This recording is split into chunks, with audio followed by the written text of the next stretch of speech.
Ako po si Reggie Motialambo Drilon, kasalukuyang namumuno ng PGH Cancer Survivors Organization. Batid ko po ang paghihirap ng napakaraming kababaihang patuloy na lumalaban sa cervical cancer. Sa katunayan, 11 babae ang namamatay dahil sa cervical cancer dito sa Pilipinas araw-araw.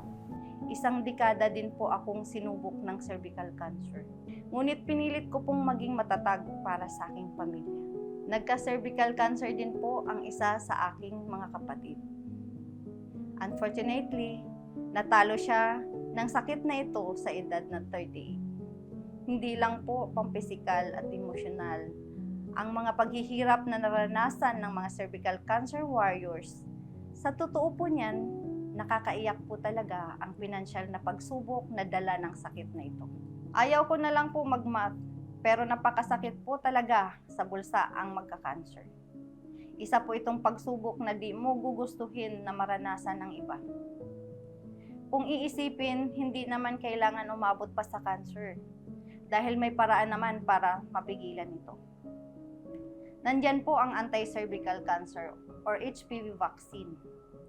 Kung nagkaroon ng HPV vaccine noong panahon ko, baka hindi na ako humantong sa ganito. Bilang cancer survivor, naging advokasya ko po ang pakikibahagi sa mga cervical cancer awareness and educational campaigns. At higit sa lahat, ang pagkakampanya sa kahalagahan ng preventive measures para malabanan ang sakit na ito. Lubos po ang tuwa ko at pasasalamat sa gobyerno nang marinig ko na may programa pala sila na magbakuna ng mga mag-aaral na babae edad 9 to 14 years old. Sana rin po patuloy na mag-invest ng preventive measures at anti-cervical cancer vaccines ang ating pamahalaan.